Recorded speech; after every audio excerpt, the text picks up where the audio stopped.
is Jungle Jamie, and welcome to Hawk Mountain Sanctuary Storytime. Today's program is The Very Busy Spider. I am so happy that you are here. If you are happy too, then shake your tail feathers.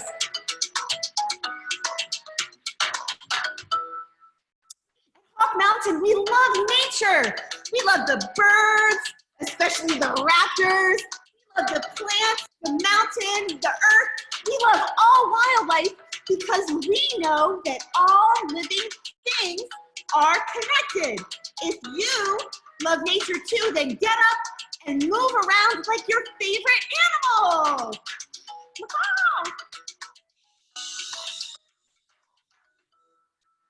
Okay. Thank you for joining us today. I am so excited you are here. We have such a wonderful program planned, and we are going to have so much fun with the very busy spider. We are going to learn about just how special spiders are. First, we're going to talk about what it means to be a spider. What makes a spider a spider? Then we are going to read an awesome book called The Very Busy Spider by Eric Carle. Next, we are going to learn about a very large group of spiders called tarantulas. And then we are going to get to meet a real live tarantula. Yay, that will be fun. And then at the end, we're going to learn how we can make some fun spider crafts at home. So we have a lot of fun things planned. So let's start off with talking about spiders. I personally love spiders. I always have, ever since I was a little girl. I love creepy crawly things and especially spiders. But I understand that not everyone loves spiders as much as I do. But I hope during today's program that if you don't love spiders yet, that you get some respect for them and you think that they're pretty cool because they're pretty awesome.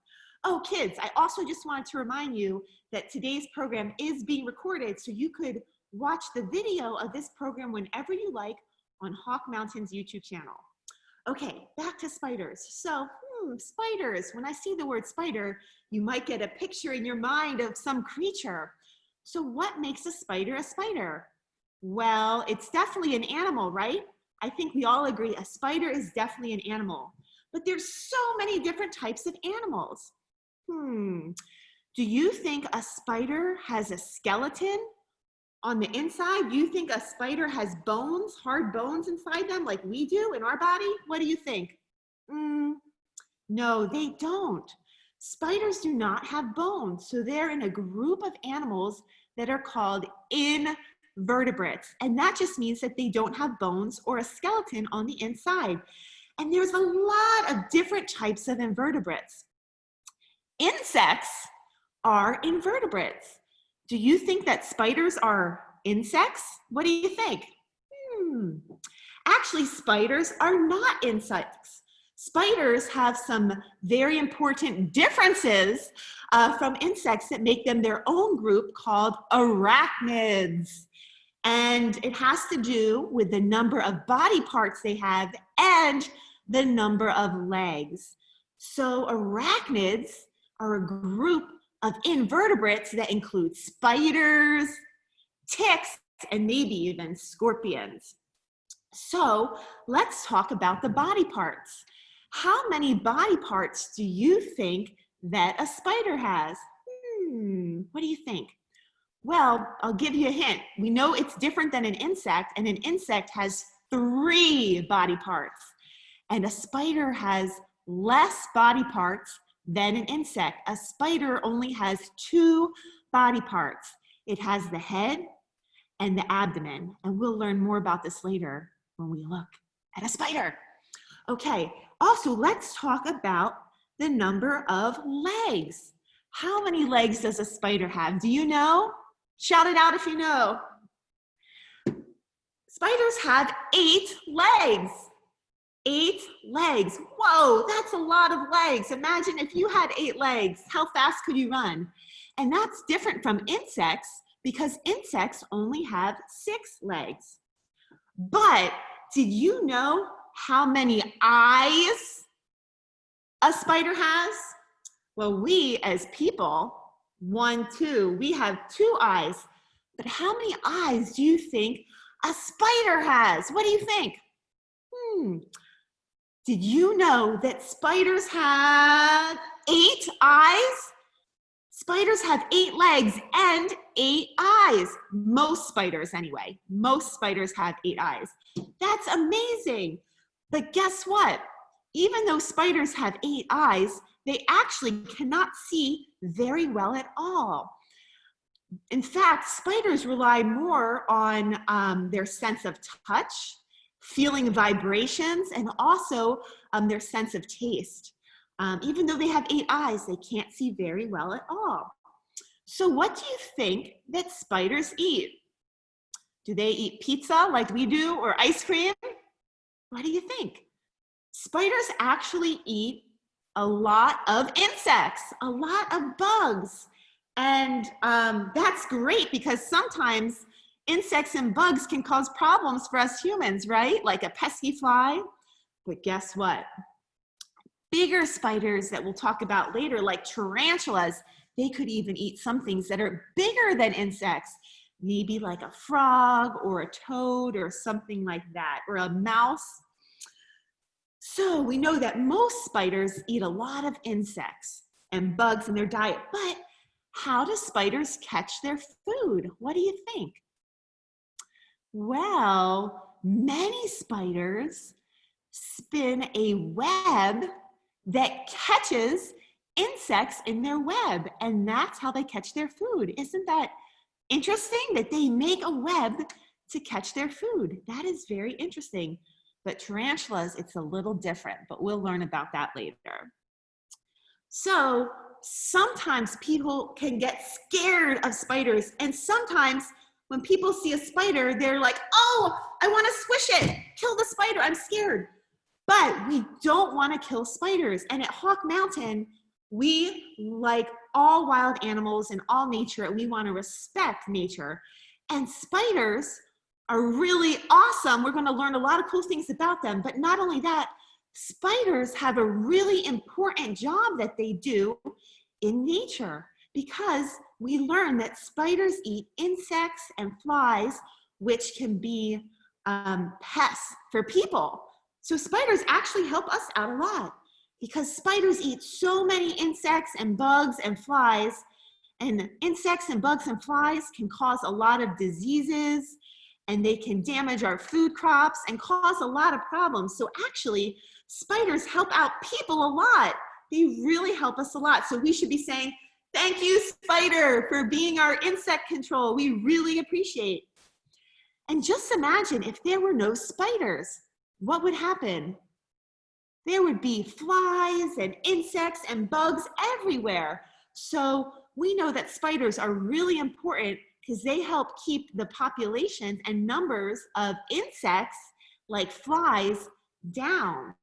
They help control them, and the spiders help keep nature in balance. So we really, really appreciate spiders. So I hope that you think spiders are spectacular and you respect them too.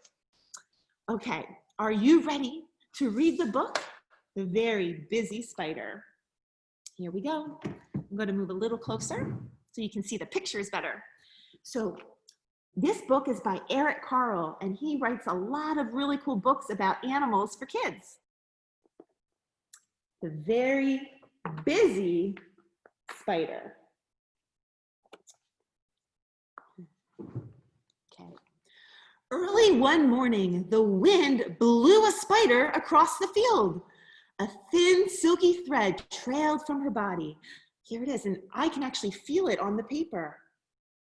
The spider landed on a fence post near a farmyard.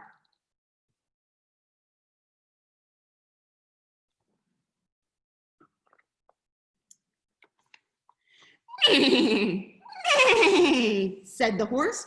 Want to go for a ride? The spider didn't answer. She was very busy spinning her web. But look, what's underneath the horse? It's a fly. There's a fly. And here's the spider, very busy spinning her web.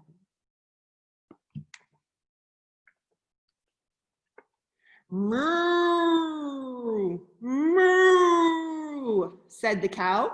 Want to eat some grass? The spider didn't answer. She was very busy spinning her web. Do you see where the fly is? The fly is underneath the cow, and the spider is making more of her web. Who will the spider meet next? Bah, bah, bleated the sheep. Want to run in the meadow? The spider didn't answer. She was very busy spinning her web. And there's the fly.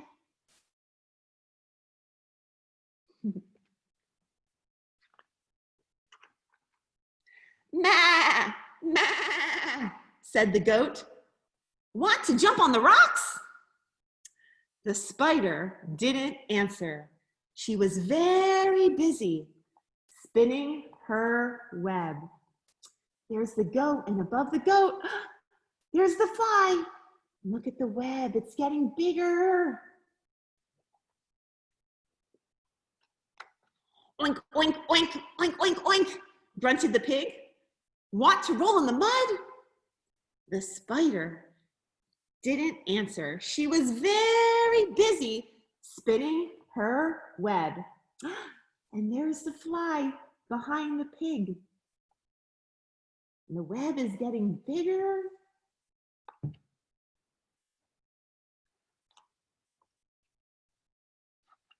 Woof, woof, woof, woof, barked the dog. Hey, want to chase a cat? The spider didn't answer. She was very busy spinning her web. Here's the fly above the dog.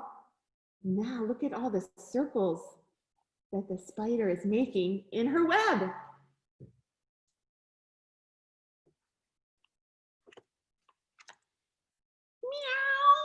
meow, meow, cried the cat. Want to take a nap? The spider didn't answer. She was very busy spinning her web. And there's the fly.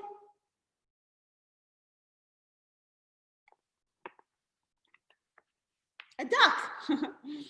Quack, quack, quack, quack, quack, called the duck. Want to go for a swim?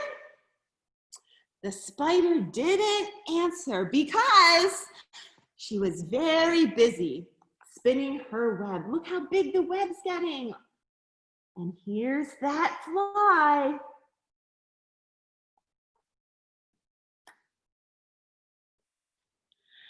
Cock-a-doodle-doo, cock-a-doodle-doo, crowed the rooster. Want to catch a pesky fly? And the spider caught the fly in her web, just like that. So there's the rooster chasing the fly, and the fly goes right into the sticky web and gets caught. Wow. What do you think the spider is going to do to that fly? Maybe eat it for dinner. Who asked the owl. Who built this beautiful web? The spider didn't answer. She had fallen asleep. It had been a very, very busy day. Can you imagine? That's a lot of work to build a web. No wonder the spider was tired. Did you like that book? I hope that you liked that book, and I really enjoyed reading it with you. So now we are going to talk about tarantulas. So tarantulas are a special group of spiders that are very large and very hairy. And they're different than the spider we read about in The Very Busy Spider, because in the book, how did the spider catch her food? How did the spider catch the fly? What did she build? She spun a web, right? But tarantulas are different than most spiders. They do not catch their food by spinning a web. They actually live mainly on the ground, and they like to burrow underneath the ground where they live. And tarantulas, instead of spinning a web, they catch their food or the insects or the small animals they're going to eat by waiting till it goes close to them. And then they're going to grab it and bite them with their fangs. And we'll talk more about that later. So that is the difference between tarantulas and other types of spiders that spin webs. So there's lots of different types of tarantulas. In the world, there's about more than 800 different types or species of tarantulas. And many tarantulas live in tropical places or subtropical places, or even dry, arid places like a desert. So those are the types of habitats or places where these tarantulas live in. Most tarantulas are going to come out at night, and that's when they hunt. And we have a science word for animals that come out at night, and it's called nocturnal. Can you say nocturnal? Nocturnal. So tarantulas can get really, really big. The biggest tarantula can be a foot long with all its legs spread out, or 12 inches. And this is 12 inches on a ruler. Imagine a spider that big. Wow. But guess what? There's also some tarantulas that are very small. There are some tarantulas that are as tiny as your fingernail. So some are really, really big and some are really, really small. Now, I would like to show you some pictures of a very special tarantula. And I took these pictures, and this tarantula lives with me. And then we'll get to meet her. Okay.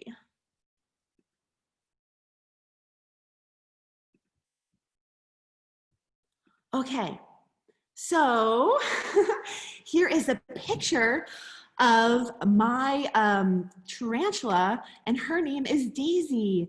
And Daisy is a rose-haired Chilean tarantula, and she lives in South America. And if you can see me on the little video screen, if you can see the globe, so if you're watching and you live in the United States, we're up here.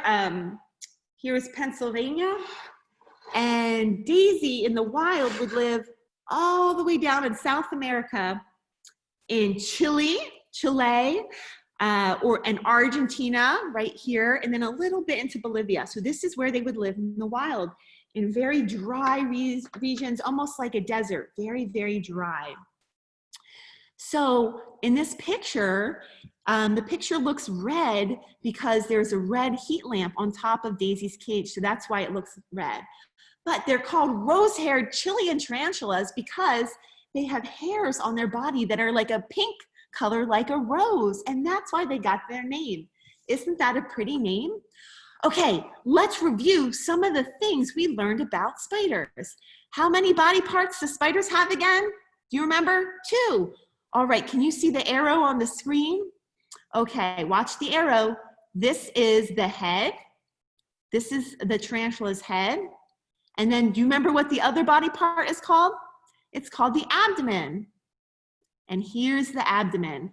I think the abdomen kind of looks like a big hairy grape. So it's the head and the abdomen are the 2 body parts that spiders have. And do you remember how many eyes a spider has?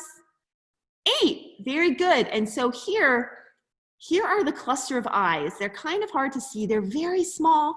They just look like 8 tiny little pinheads. You can barely see them. And remember, spiders can't see very well at all. So these are their eyes.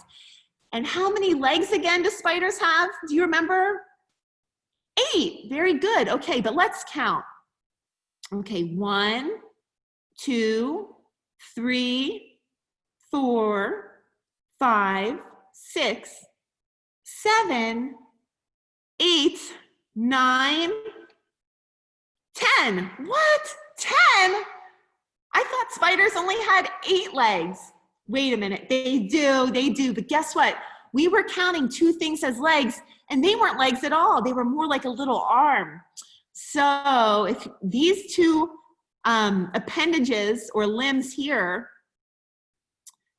those aren't legs. They're actually more like little claws or like little arms that the spider can use to hold things or grasp things or feel things. And they have a special name. They're called pedipalps. So these 2 things here are the pedipalps, and then the other bigger limbs are the legs. So that would be 8 legs. 1, 2, 3, 4, 5, 6, 7, 8. And also, even though we know tarantulas don't spin a web to catch their food, they do spin a little bit of spider silk. And if you look at the very end of her abdomen right here, do you see this little black line that the pointer is pointing to? That's called their spinnerets. And they have 2 of these little black little spinnerets. They just stick out the end of the abdomen like this. And that's where their spider silk comes out from. Now they don't spin a web to catch insects like other spiders, but all along the ground by their burrow where they live, they're going to spin this spider silk and put it all over the ground. And that way, when a creature or an insect or something walks on the ground near their burrow, it moves the spider silk, and the spider can feel that movement in the spider silk and can feel that vibration, and then that helps it locate that little creature that it wants to eat. And also, if a spider or a tarantula is feeling threatened, it's not going to bite you. It bites to kill its food to eat. But if it's feeling threatened, it's going to use another defense. So if you look at the abdomen, the big furry looking grape part of the body, there's all these little hairs sticking out of it. So when a tarantula feels threatened, they're going to flick out those hairs. And those little hairs are like a little sliver of glass, and it can get caught in your skin or on your eye, and that can be very painful. If a creature or a wild animal is going to eat a tarantula, that's its defense. Okay, let's move on to the next picture. I wanted to show you this picture because I feel it shows the eyes a little bit better. So again, there are the eyes, the 8 little eyes. Okay, now this is a video of Daisy, my tarantula, eating. Here we go. Oh, just a minute. There we go. This is Daisy, the rose-haired Chilean tarantula, who just grabbed a cricket, a prey. And if you can see, she's holding it with her pedipalps, which are the front 2. They almost look like shorter legs, but they're not. They're pedipalps for grasping and helping her hold her prey. She grabbed this cricket and then bit the cricket with her fangs, which are right in the front, and she injected a venom. The venom is both a hemotoxin and a neurotoxin. So the neurotoxin kind of paralyzes her prey item. And while the hemotoxin starts to digest the prey, oh, there she is on the move. So then she is able to kind of slurp up the gooey insides of the prey item once it's already been partially digested by the hemotoxin. So spiders don't have a very strong digestive system, so that's why they inject their venom and have the venom start to do the work of digesting the animal, so it's easier then for the spider to consume the nutrients. So tarantulas are ambush hunters. They kind of wait still until a prey item passes close by them, and then they make their move, which I just witnessed. Unfortunately, I did not have the video camera rolling at that time, but I quickly grabbed the camera to see if you can kind of see the cricket that the tarantula is holding underneath her fangs in her pedipalps.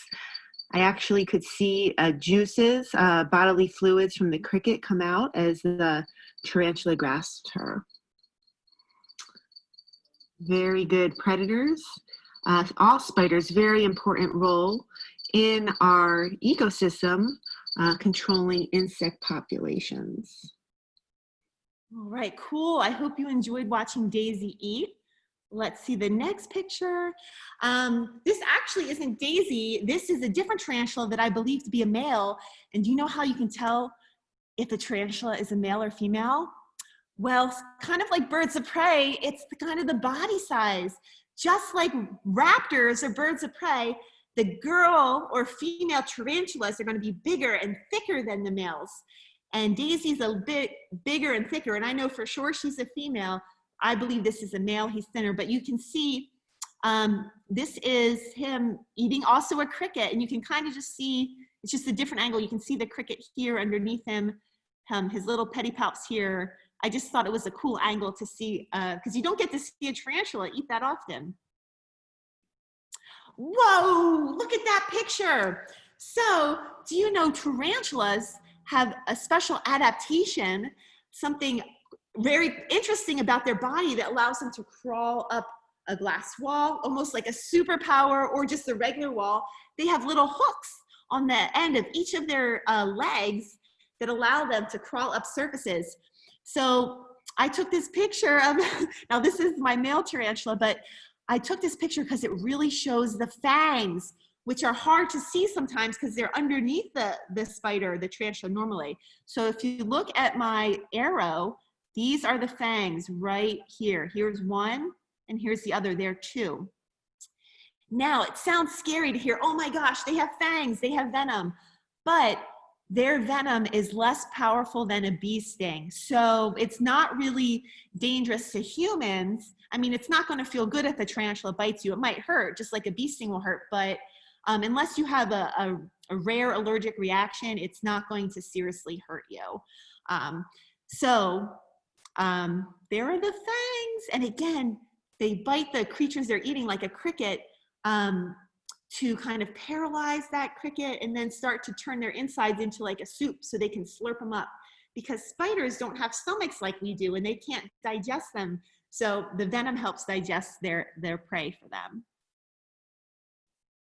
Oh my goodness, what happened here? Are there two tarantulas here? What do you think?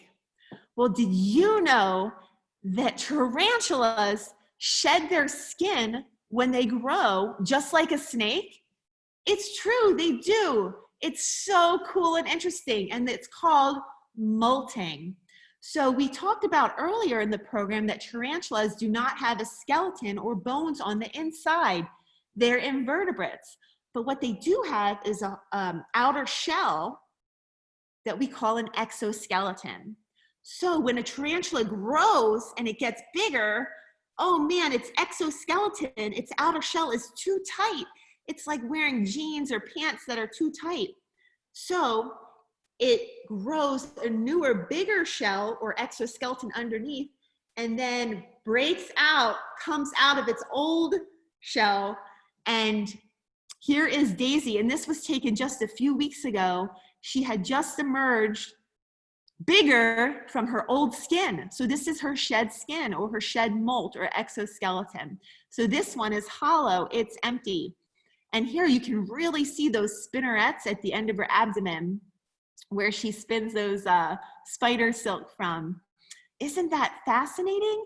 So spiders can shed their skin when, maybe once a year when they're adults, but several times a year when they're young and still growing. And Daisy could live to be over 20 years old. Isn't that wonderful?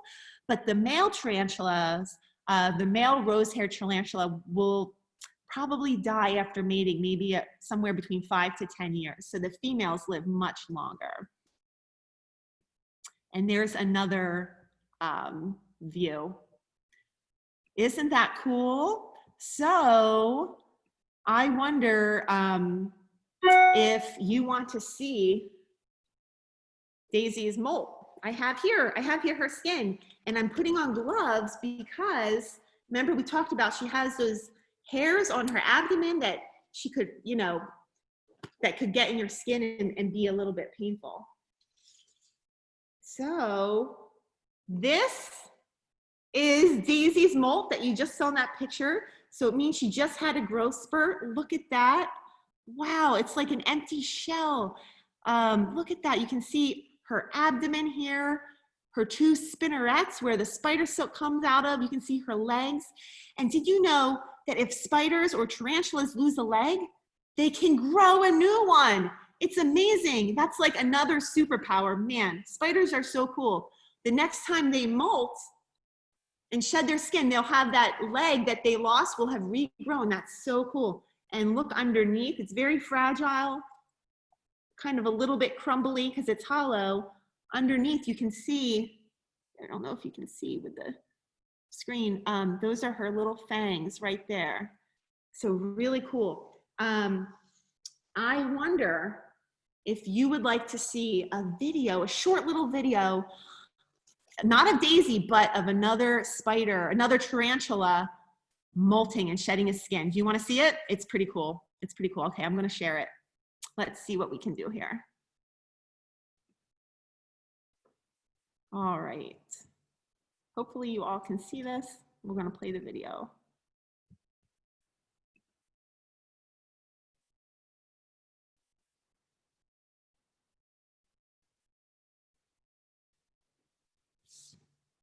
Oh. For over 3 hours, this female Mexican red-knee tarantula molts its exoskeleton. Exoskeletons are stiff outer structures that protect the internal organs of the spider. In order to grow larger, tarantulas secrete a new exoskeleton, outgrowing their previous covering.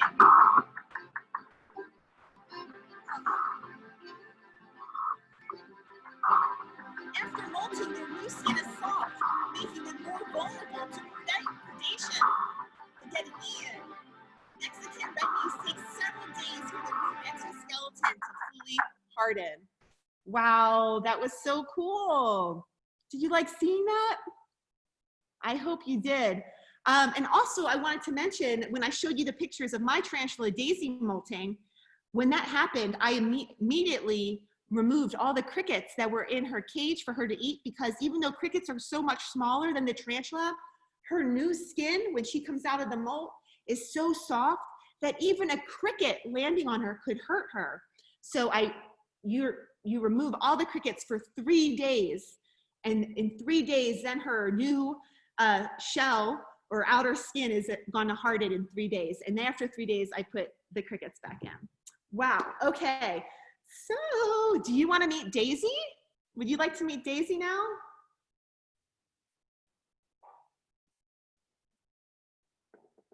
Okay. So, I have her in a little container, and I hope you can see, I know there's a little bit of a glare, and this is Daisy, who you saw pictures of in my presentation. She is a rose-haired Chilean tarantula. She's so beautiful. And the reason why I keep her in a container is because tarantulas are actually very fragile, and they can easily be injured or killed. Like if I were to have her in my hand, and if she would fall or jump down, and if she were to fall even just a few inches, she could die because she doesn't have hard bones to protect her. And that big abdomen, it's so big, it can just rupture or break, and then she would die. So that's why, especially when I'm, in a different place than her normal home, I like to just keep her in here, so to keep her safe. You can see her exploring. She's pretty big when she's all spread out. And oh, I didn't tell you how big a rose-haired Chilean tarantula can get. Let's take out the ruler again. They can get to be 6 inches long, big, 6 inches, so half of a ruler. That's really big. So I've had Daisy for many years. Oh man, maybe 5, 6 years. So again, she could live to be over 20. So look at all of her legs spread out, and she has her little fangs up here. Those are her little pedipalps. Look at her exploring. Her underside, have you ever seen the underside of a tarantula? Again, her fangs up there, that's her fangs. Her abdomen, she's exploring, because remember, she has not very good eyesight, even though she has 8 eyes. So she's getting information about her environment from tasting things, from feeling vibrations. If she has her spider silk around the floor, look, she's on the move. She's on the move. Wow.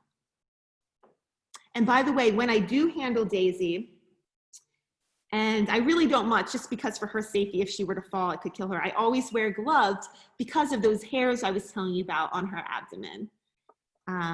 She's amazing. I think she is awesome. And if you ever come to Hawk Mountain for Halloween, when we do our haunted trails, Daisy is a special guest. You'll get to meet her there. Look at her. She's so beautiful. And you can see my hand. She's pretty big. She's pretty big. But rose-haired Chilean tarantulas are known to be calm, very calm, docile spiders. And they're actually one of the most popular types of tarantulas that are in the pet industry. Did you know that people like Jungle Jamie have tarantulas for pets? The tarantulas I have more needed a home. Someone had them and they didn't want them, but look at that. Look at her underneath. Look at that big abdomen. Cool. I hope you enjoyed meeting Daisy. She's pretty awesome. So I'm gonna put her down, and next I'm going to talk to you about some spider crafts you can make at home if you want. So look, woo, they're so fun. You can make this at your house. Now this isn't a tarantula because it's on a web, but this is more like a spider from the book we read, The Very Busy Spider. So what you would need for this craft is a paper plate. It could be any size, some yarn or string, a hole puncher or scissors or something just to make holes in the plate, maybe some black paper, a little puff ball or little pom-pom. If you have googly eyes, great. We love googly eyes at Hawk Mountain, and also glue. Okay, so first what you want to do, your paper plate. Now these were made from a smaller size, so you can make it smaller or bigger. First, you're going to want to cut out the middle circle. Okay, so then you're left with the outer ridge of the plate. Like here's the outer ridge of the plate. And then you can color it or paint it, use crowns, markers, paint, whatever color you want. Here we painted this black, but you can do whatever color you want. Then we took a hole puncher and we made holes all around the circle here. And if you don't have a hole puncher, again, you can maybe use scissors, or even with a pen, you could like poke a hole through the paper plate. So once you have the holes, then you're going to take your string or your yarn and you're going to tie one end of it to one of the holes so it's secure. And then you're just going to weave it like you're going to pretend like you're a very busy spider making this web. And you're just going to weave pretend that yarn or string is spider silk. And you're going to weave that spider silk in and out of the holes. Make whatever pattern you want. If you've ever seen a spider web outside, they're beautiful. They are such magnificent designs. It's awesome. So get creative. Harness your inner spider and design your very own spider web with this yarn. And then when you get to the end of the spider silk or string or yarn, you just tie it off on whatever hole you're at. Okay, so then you have your web. Then you have to make the spider. That's when you get the pom-pom. And we use the black pom-pom, but guess what? Spiders come in all different colors, so you could use whatever color pom-pom you want. And then if you had two little googly eyes, you could glue them on. And then we know that the spider needs how many legs? 8 legs. So here we just use a black construction paper. You could use regular paper if you want and just color it whatever color you want the legs to be. And we kind of just cut out. First we drew the legs and we cut them out. And then we attach the pom-pom, which is the spider, onto the legs. And then once you do that, you just take the entire spider body and you glue it onto the web. And there you go. So we hope that you have fun with this craft. I hope that you enjoyed today's program. Thank you so much for joining me. What's that, Daisy? What did you say? You want to say thank you to all the boys and girls that joined us today to learn about spiders. Oh my gosh. Wait, what else did you say, Daisy? Whisper louder, I can't hear you. You're saying, please tell all the boys and girls, don't squish spiders. Let spiders live because they're awesome. They're so cool. They have superpowers. And remember, they help us. They help us by eating flies and other pesky, annoying insects. They help keep nature in balance. So spiders are awesome. We respect you, spider. We're not gonna squish you. Take the spider pledge. Hold up your hand and say, I pledge not to squish spiders because they deserve to live. Awesome. What else, Daisy? Thank you. She says thank you. So we hope you enjoyed today's program. And let's see, our next story time, our next sanctuary story time is on Thursday, August 27th at 11 a.m. And we are going to read the book, Fidget's Folly, which is about a bird of prey, a raptor. So have a great day. When you're out and about, keep your eyes peeled for any spiders or arachnids you may see. And have a wonderful day. We hope to see you at Hawk Mountain soon. This Saturday, the 15th, it's the first day of migration, and we're having live raptor programs all day. Come visit us. Bye for now.